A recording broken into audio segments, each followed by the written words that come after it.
because they all talk to the camera and they show where they're coming from, and it's really astonishing to see the emotion and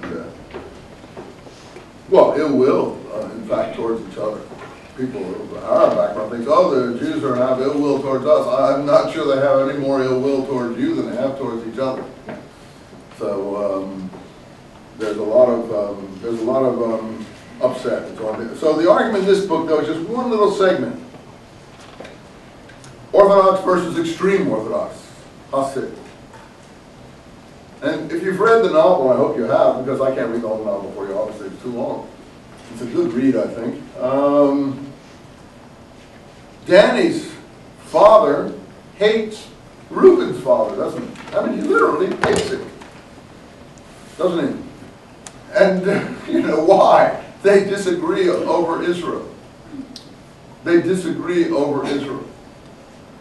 So there's another, I mean, this is before Israel is even being formed. One thinks that the Messiah has to come in his own time, and that you can't rush it and you can't do anything to bring him about. Christians could get into that argument and discussion too. Not so much whether the Messiah is coming, but when he's going to return. For Christians, it's the return of the Messiah. But it's basically the same idea. I mean, Jesus is supposed to return according to most Christian thinking. So whether he's already come, that's not really what we're talking about. Come, not come. We're talking about, you know, are you supposed to hurry it? Get the rapture moving faster. Get all your stores into your garage and get ready for the going to another dimension. With Danny and Reuben's father, it's whether you have a right to push things along yourself. And the second thing, of course, is that Israel, which hasn't even been founded yet at this moment, is to be a religious state. You see the same thing in the Muslim world today about their struggles over whether they're going to be secular or religious. So whether it's going to be a godly state, if you want to call it that, or it's just going to be a Western type state, a Western democracy. Obviously, Reuben's father is very enlightened. He's Orthodox, but he's very enlightened. And for him, it will be tolerate all peoples, different parties, different shades of opinion. That would be normal for a Western parliamentary democracy.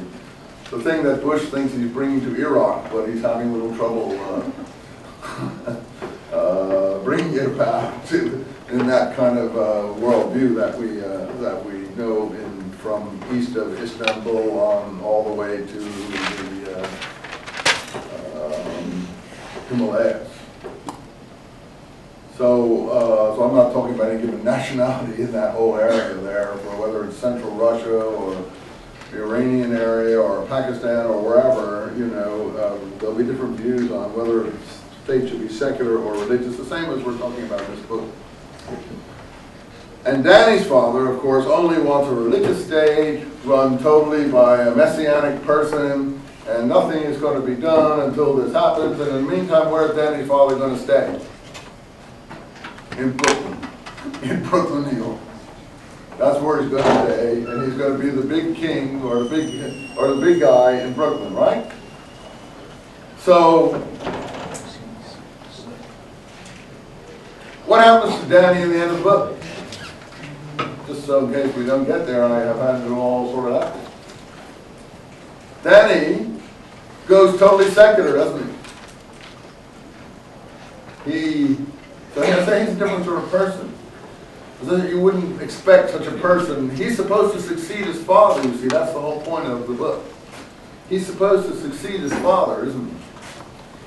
His father's grooming him. And there's where the love comes in. All right, you say, oh, these people love each other? Well, yeah, they do actually love each other in the end. His father loves him so much that he